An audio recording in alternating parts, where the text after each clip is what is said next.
समझ गए। इसलिए चंद्रमा जल है, चंद्रमा दूध भी है, चंद्रमा मन भी है। चंद्रमा शनि राहु केतु के साथ साक्षात भी आप देख सकते हैं। चंद्रमा में केतु, समझते, चंद्रमा में केतु अगर मिल गया, यानी कि एक गिलास दूध में आप नींबू निचोड़ दो, दूध फट जाएगा, फट के वो दही बन जाएगा, शुक्र बन जाता है फिर वो। ध्यान से समझ लीजिए, पुराने जमाने में तो दूध को लोग उबालते ही नहीं थे, दूध को बेचते नहीं थे, युगों पुरानी बात कर रहा हूं कि हमें इसका व्यापार भी नहीं करना, हमें इसको उबालना भी नहीं है, हमें इसको फाड़ना भी नहीं है, दही भी नहीं बनाते थे। दही केवल एक हलवाई को हुक्म होता है, क्योंकि उसको भगवान ने कर्म दिया है, कित्ता दिया है उसे। हलवाई को हुक्म होता है कि वो चंद्र को फाड़ के दूध को दही बना दे, तो वो शुक्र पैदा होता है। हम लोग जब घरों में ये करने लग गए हैं, हम लोग ये घरों में करने लग गए हैं कि जी दूध में खट्टा डाला, उसको जाग लगाया और वो दही बन जाएगा, सुबह तक हम बड़े मज़े से खाएंगे। तो चंद्रमा को हम केतु के साथ घरों में मिलाने लग गए हैं। अगर हमें दही चाहिए तो हमें रेडीमेड दही लेके आना चाहिए, रेडीमेड दही लेके, समझ गए, रेडीमेड दही लेके। याद रख लीजिए, बड़ी कीमती बातें हैं, क्योंकि हम क्यों अपना चंद्र खराब करें और उसका शुक्र बनाएं, क्यों, जबकि हमें रेडीमेड शुक्र मिलता है। वो उसका जो कित्ता है, जो कर्म है, वो हलवाई का होता है। तो पुराने ज़माने में, अब तो देखो बुज़ुर्ग बहुत कम रह गए हैं, कोई 80 85 90 साल का बुज़ुर्ग हो तो उससे आप पूछ सकते हैं, जो सनातन धर्म से जुड़े हों, जो 16 संस्कारों से जुड़े हों, जो वेद शास्त्र से जुड़े हों, वो आपको कहेंगे कि घर में दूध को जाग मत लगाना, दही चाहिए तो हम बाजार से लेके आएंगे, हलवाई की दुकान से, क्योंकि दूध को फाड़ा नहीं, मन की शांति, घर का सुख, घर की बरकत कलेश में परिवर्तित हो जाती है। बहुत कम लोग हम ऐसे हैं जो इस बात को जानते हैं, क्योंकि हमें तो सिर्फ इस बात की नॉलेज है कि सुच्चा मोती, सुच्चा मोती, दूध भी तो चंद्रमा है, दूध को भी तो हम फाड़ देते हैं। इसे याद रखना पड़ेगा ये बातें। दही का उपयोग होता है, प्रयोग होता है, उससे शुक्र तेज हो जाता है, इंसान उससे भी बलिष्ठ होता है। दही में बड़ी पावर है, उसमें शुक्राणु होते हैं, हमारी स्पर्म पावर तेज कर देता है पुरुषों की, वो दही में इतनी शक्ति है, वाइग्रा जैसी ताकत होती है दही में। तो ये, लेकिन अपना चंद्र खराब करके शुक्र बना के उसको प्रयोग करना, वो भी खराब हो जाता है। ऐसे ही चंद्र राहु और चंद्र शनि के बारे में मैंने कल आपको बता दिया था कि दूध के गिलास में काजल की एक बूंद गिरा दो, दूध पीने लायक नहीं रहेगा, चंद्र शनि है। उसमें सरसों का तेल गिर गया, उसमें मिट्टी का तेल गिर गया, डीजल गिर गया, तो वो खराब हो जाएगा। इसलिए याद रख लीजिए, ये चीज़ें बड़ी कीमती हैं, हमारे रोज़मर्रा के जीवन में ये प्रयुक्त होने वाली चीज़ें हैं। इन चीज़ों के माध्यम से भी हम अपने ग्रह खराब कर बैठते हैं, हम अपने बनते काम बिगाड़ बैठते हैं, हम अपने घरों में कलह कर बैठते हैं छोटी सी बात के ऊपर। तो ये चंद्रमा शनि, चंद्रमा केतु और चंद्रमा राहु आपकी कुंडली में हो, वो भी रिस्की होता है। गोचर वाला दिन, तो अभी जैसे शरण मेहता नीचे अपना एक्सपीरियंस लिख ही रही थी कि आज का दिन उन्होंने देखा कि चंद्र शनि के कारण क्या क्या हुआ, उनका कोई एक्सपीरियंस है तो वो बता रही हैं, देखिए। इसलिए ये सारा सिस्टम जो है, ग्रहों की चाल के साथ हम लोग बंधे हुए हैं। चंद्रमा मन सो जात, यहाँ से मैंने शुरू किया था। तो हमारे मन का कंट्रोलर चंद्रमा है। दो ग्रह होते हैं हमारे माइंड के कंट्रोलर, एक बुध होता है जो ब्रेन का, मस्तिष्क का स्वामी है, जो दिखाई देता है। एक चंद्रमा होता है जो मन का स्वामी है, मन का स्वामी। सो इसलिए मन, जिसके बारे में अभी विज्ञान को नहीं पता, मन के बारे में साधकों को पता है, साधकों को, समझ गए, मन के बारे में साधकों को पता है। मस्तिष्क के बारे में विज्ञान को पता है, मन के बारे में साधकों को पता है। ठीक है, तो ये दो ऐसे ग्रह हैं, अगर आप कुंडली में देख लो राहु या केतु के साथ हुए या नीच हुए या नीच भी हुए, तो भी इंसान मानसिक रूप से कमजोर होता है, तो भी उसे साइकेट्रिस्ट के पास जाना पड़ जाता है इन दो ग्रहों के कारण, बुध और चंद्रमा के कारण। आइए अब आपको एक अच्छा टिप दे देता हूं।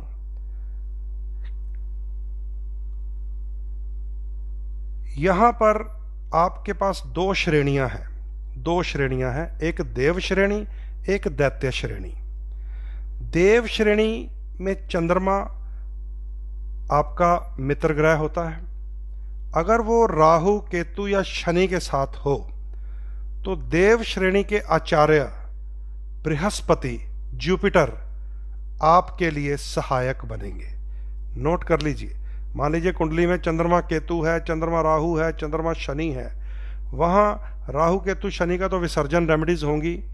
चंद्रमा को बल देते देते साथ में बृहस्पति को भी बल दिया जाता है, जैसे केसर का तिलक लगाया जाता है या अन्य पीली चीजों का प्रयोग किया जाता है, पुखराज पहना जाता है। ऐसे ही दैत्य श्रेणी में अगर आपकी कुंडली हो, वृष लगन हो, तुला लगन हो, मिथुन हो, कन्या हो, मकर हो, कुंभ हो, और वहां पर चंद्रमा केतु राहु या शनि से विष योग में हो, वहां पर आपकी सहायता दैत्य श्रेणी के आचार्य करेंगे। कौन होते हैं दैत्य श्रेणी के आचार्य?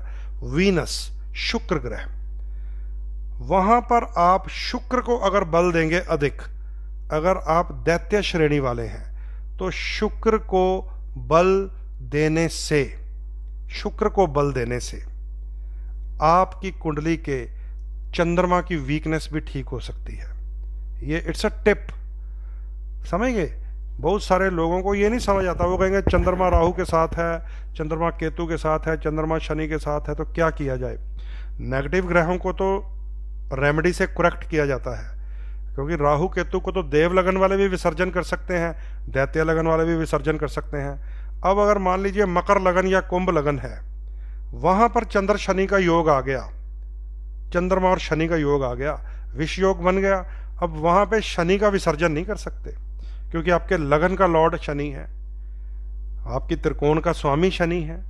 आप वृष लगन है या तुला लगन है तो भी आपके लिए बड़ा इंपॉर्टेंट है शनि ग्रह। आप मिथुन लगन है या कन्या लगन है तो भी बड़ा इंपॉर्टेंट है आपके लिए शनि ग्रह। और उस कुंडली में अगर चंद्र शनि का विष योग हुआ, जो आपको अशांत करेगा, जो आपको डिप्रेशन की तरफ ले जाएगा।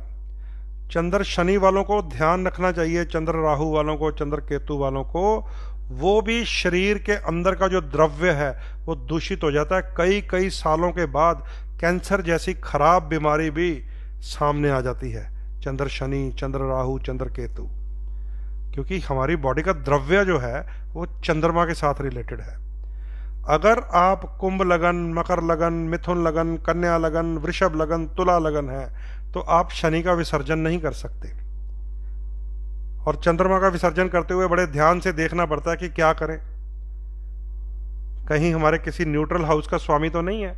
मान लीजिए मिथुन लगन की कुंडली है, चंद्रमा आपके लिए धन का स्वामी है, माल बनाता है आपके लिए। मिथुन लगन के लिए चंद्रमा धनेश है और शनिदेव भागेश है, समझते हैं ना? तो यहां पर आपके भाग्य का स्वामी और धन का स्वामी मिलते हैं तो विष योग कन्वर्ट हो जाता है, वो आपको खराब करेगा।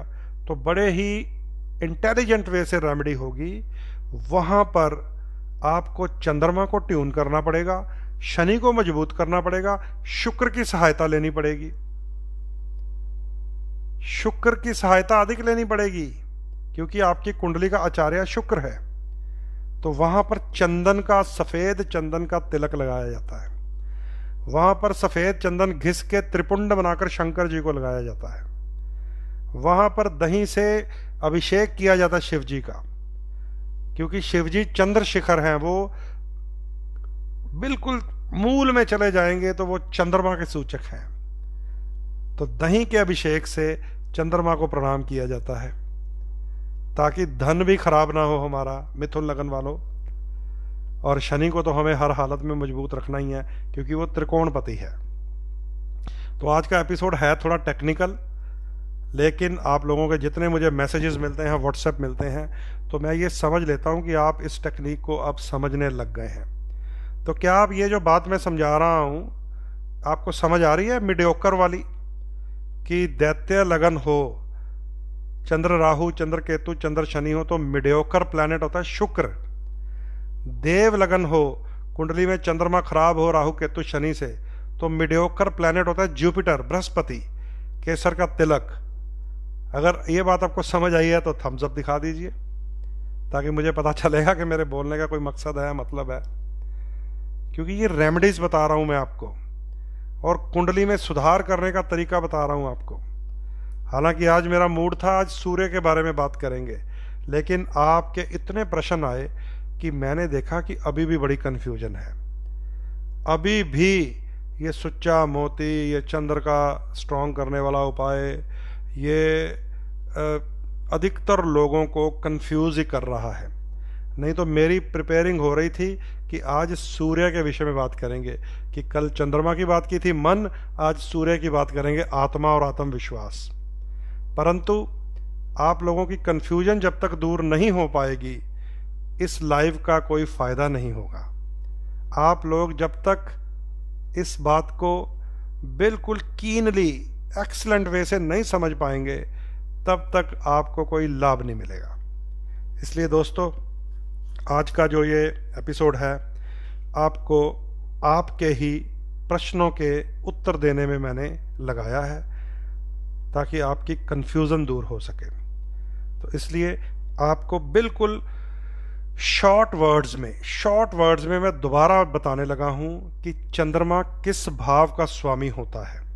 आपके लिए न्यूट्रल है, स्ट्रांग है या नेगेटिव है, इसको आप समझ लेना। जब आप ये समझ लेंगे कि नेगेटिव है तो मोती नहीं पहनना, ठीक है। जब आप समझ लेंगे कि स्ट्रांग है तो यू कैन वेयर मोती। जब आप समझ लेंगे कि न्यूट्रल है तो उसको ट्यून करना है, ठीक है। अब ये इसको समझ लीजिए, मैं आपको, क्योंकि 1 घंटे से ऊपर का लाइव हो गया, तो मैं इसको अब लास्ट स्टेज में ले जा रहा हूँ। कल वाला जो काफ़ी विस्तार में बताया, अभी मैं बिल्कुल मिनिमम वे से बताने लगा हूँ। इसको जरूर नोट कर लीजिएगा, आज के लाइव का ये निचोड़ बताने लगा हूँ आपको। अगर आप मेष लगन हैं तो चंद्रमा आपके लिए स्ट्रांग प्लैनेट है, चौथे घर का स्वामी है। आप मोती पहन सकते हैं, चाहे चंद्रमा राहु केतु के साथ हो, चाहे वृश्चिक राशि में नीच हो, चाहे 6, 8, 12 में हो। आपको हर हालत में मजबूत ही रखना है। मन का सुख, माँ का सुख, घर का सुख बढ़ेगा, समझ गए। अगर आप वृषभ लगन हैं तो चंद्रमा आपके पराक्रम का स्वामी है। यहां पर आपको चंद्रमा को ट्यून करना है। किसी बुजुर्ग महिला, किसी के सफ़ेद बाल हों, कोई दादी माँ जैसी हो, नानी माँ जैसी हो, सासू माँ जैसी हो, बुजुर्ग हो जो, उसको चंद्र की वस्तुएं जैसे चांदी की कोई छोटी सी रिंग बना के दे दीजिए। आपको आशीर्वाद के आशीर्वाद मिलेंगे। कोई निर्धन हो, उसे दूध, चावल, चीनी, आटा की सेवा ले लीजिए, आपको आशीर्वाद मिलेंगे, चंद्र ट्यून हो जाएगा। मिथुन लगन को मैंने अभी बताया था, आपके लिए चंद्रमा धन का स्वामी है। आपको भी ट्यून करना है, ऐसे ही किसी बूढ़ी दादी अम्मा की सहायता करके, उसे गिफ्ट देके।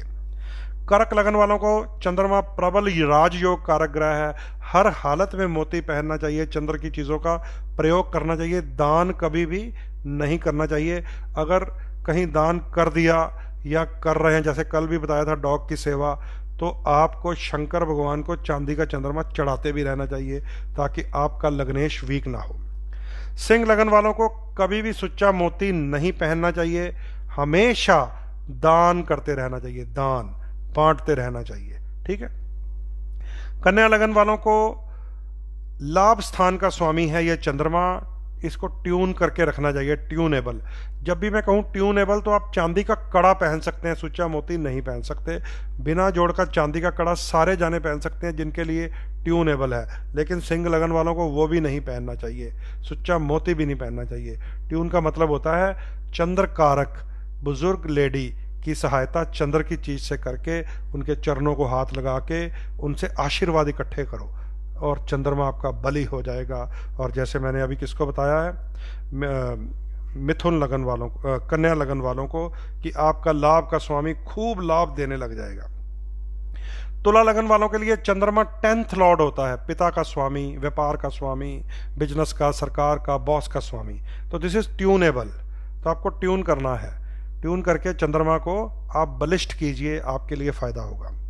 वृश्चिक लगन जैसे मैं खुद हूं, हमारे लिए चंद्रमा भाग्य के स्वामी होते हैं। तो ये देखिए आपके सामने सुच्चा मोती यहाँ भी है, गले के अंदर भी त्रिकोण में है, यहाँ भी आपको एक चंद्रमा की वस्तु दिख रही होगी चांदी में लगी हुई। तो हमारी कुंडली में चाहे चंद्रमा राहु केतु के साथ हो, शनि के साथ हो, नीच की राशि में हो, 6, 8, 12 में हो, हमें अपने भाग्य को मजबूत रखना है। जो ग्रह मेरे चंद्रमा को खराब करेगा उसका मैंने उपाय करना है, दान करना है। ये वृश्चिक की थ्योरी होती है। धनु लगन वाले हैं, अगर आप 9 नंबर लगन है तो हर हालत में आपको चंद्रमा का दान करना है। जैसे चावल, चीनी, आटा, दूध निर्धन को, गरीब को, बुजुर्ग औरतों को आप भी दान कर सकते हैं, क्योंकि आपके लिए मृत्यु स्थान का स्वामी, डिप्रेशन का स्वामी, अष्टम भाव का पति चंद्रमा है, उसे दूर करते रहिएगा अपने आप से। मकर लगन वालों के लिए बता रहा हूं कि चंद्रमा 7th लॉर्ड है, जीवन साथी का, पति का, पत्नी का, पार्टनर्स का, ज्वाइंट वेंचर्स का, डेली सोर्सेज के बिजनेस का मालिक आपका चंद्रमा है। आप उस चंद्रमा को वीक नहीं कर सकते, लेकिन वो ट्यूनेबल है आपके लिए। आपको ट्यून करना, ट्यून की विधि मैंने आपको बता दी है। कुंभ लगन वालों के लिए चंद्रमा 6ठे भाव का स्वामी है। रोग, शत्रु, कर्जा, टेंशन, चिंता, परेशानी, लड़ाई झगड़े अगर कोई आपके लिए लेके आएगा, वो चंद्रमा लेके आएगा। इसलिए जब भी आपकी कुंडली में चंद्रमा की अंतर्दशा है, प्रत्यंतर दशा है, प्राण दशा है, सूक्ष्म दशा है, या फिर 10 साल की महादशा है, तो आपको समझ लेना चाहिए कि चंद्रमा शांति की पूजा करवानी पड़ेगी, तब जाकर आपके लिए ये चंद्रमा शांत होगा। अन्यथा आपके लिए हर हालत में शत्रु ग्रह की स्थिति चंद्रमा की है, ये आपके लिए परेशानी है। आपको हमेशा इसके दान करने चाहिए। किसी गरीब बच्चे को, निर्धन बालक को, किसी मरीज को दूध की सेवा ले लीजिए, किसी बूढ़ी अम्मा को चावल दिया कीजिए, आटा दिया कीजिए, चीनी दिया कीजिए और दूध दिया कीजिए, कुंभ लगन वाले। अंत में मीन लगन की बात कर रहा हूं, जिनके लिए चंद्रमा very important, Lord of your 5th house. पहले शिक्षा के स्वामी होते हैं, फिर लव अफेयर के स्वामी होते हैं, फिर संतान के स्वामी होते हैं, फिर सडन गेन के स्वामी होते हैं, अचानक लाभ के। तो यहाँ पर पंचमेश चंद्रमा को हमेशा बल देना है आपने, क्योंकि आपके लिए वो इम्पोर्टेंट है, मजबूत करना है, स्ट्रांग करना है। कैसे करना है? सुच्चा मोती पहने, चंद्रमा की चीज़ें यूज़ करें, चंद्रमा का मंत्र पढ़ें, शंकर भगवान की भक्ति कच्चे दूध से करें, शिव जी को वाइट जनेऊ चढ़ाएं, तो चंद्रमा की चीज़ें शंकर भगवान को चढ़ेंगी। किनसे? मीन लगन वालों से। तो दोस्तों, ये मैंने अब आपको शॉर्ट वर्ड्स में बता दिया, मेष से लेकर मीन लगन तक किन को चंद्रमा को स्ट्रॉन्ग करना है, यानी कि सुच्चा मोती पहनना है, किन को चंद्रमा को वीक करना है, यानी कि डोनेट करना है, किन को चंद्रमा को ट्यून करना है, ताकि वो आपके लिए लकी हाउस के स्वामी होते हैं। आप मोती तो नहीं पहन सकते क्योंकि दैत्य लगन के ग्रह नाराज हो जाएंगे, पर उसको ट्यून तो कर सकते हैं, उससे लाभ तो ले सकते हैं। तो ये आज का टॉपिक था चंद्रमा के ऊपर। और आपके जितने भी मुझे मैसेजेस मिले थे आज व्हाट्सएप पे, सुच्चा मोती, चांदी, चंद्रमा, चंद्र राहु, चंद्र शनि, चंद्र केतु, हमारी कुंडली में ऐसा है, कैसा होगा, उसका आंसर मैंने एक एक्स्ट्रा एपिसोड आपको दिया है आपके मैसेजेस के बल पे। तो अब मैं समझता हूँ कि 1 घंटा 11 मिनट का ये लाइव है, इसे अब समाप्ति करना चाहिए। और 71 लोग अभी भी इस एपिसोड को पूरी तरह से समझ रहे हैं। आपके कमेंट लाइन में कमेंट मुझे मिलेंगे, मैं रात को ज़रूर पढ़ूंगा। अगर कोई उसमें जनरल कमेंट्स हुए कि सबके लिए वो जानकारी है, तो मैं कोशिश करूंगा वहीं भी आंसर करूं, या कल के लाइव में आंसर करूंगा। आपके व्हाट्सएप मैसेजेस जो मिलते हैं वो भी मेरे लिए एक सब्जेक्ट बन जाते हैं। आप कौन सा टॉपिक जानना चाहते हैं, समझना चाहते हैं, वो भी आप मुझे बताते हैं, तो वो भी मेरे लिए एक सब्जेक्ट बन जाता है। लेकिन जो लोग अपने बारे में लिख रहे हैं कि मेरी लगन ये है, मेरी दशा ये है, उसके लिए ये वाला प्लेटफॉर्म नहीं है। उसके लिए हमारी प्रोफेशनल कंसल्टेंसी सर्विस व्हाट्सएप पे चलती है। तो अभी आपने, किसी ने लिखा था प्रतीक शर्मा जी ने, और इधर फ़ोन भी किया है ना, मैंने देख लिया था प्रतीक शर्मा जी फ़ोन कर रहे थे। तो भैया वो पेड कंसल्टेंसी के लिए आप व्हाट्सएप में चले जाइए, वहाँ पर अपना नाम, डेट, टाइम, प्लेस और क्वेश्चन ज़रूर लिख दीजिए, क्योंकि आपका जो एक आधा क्वेश्चन होता है वो हमें कुंडली मैच करने में काम आता है। मान लीजिए आप अभी मुझे पूछेंगे कि जी मेरी नौकरी में परेशानी है, तो मुझे सीधा दशम भाव में देखना पड़ेगा। अगर दशम भाव में उच्च के राजयोग बने हुए हैं तो मुझे पता लगेगा ये कुंडली आपकी गलत है। अगर दशम भाव में कोई परेशानी, नेगेटिविटी नज़र आ गई, तो मैं मान लूँगा कि ये कुंडली आपकी सही है और आपको जो उपाय बताऊँगा वो सटीक बैठेगा। ठीक है? इसलिए जो लोग प्रोफेशनल कंसल्टेंसी चाहते हैं, पेड कंसल्टेंसी, वो 9872065786 पे व्हाट्सएप में अपना नाम, date of birth, time, place जरूर भेजें और क्वेश्चन साथ में भेजें। कई लोग मैं देखता रहता हूँ वो क्या लिखते हैं, 6 नवंबर 1971 8:22 शमशान घाट था मेरा जन्मदिन है, बस। अरे ये भी नहीं लिखते मेल है कि फीमेल है, नाम क्या है, ये भी नहीं लिखते। बस ये लिखेंगे 8:19 6 नवंबर 1971 शमशान घाट।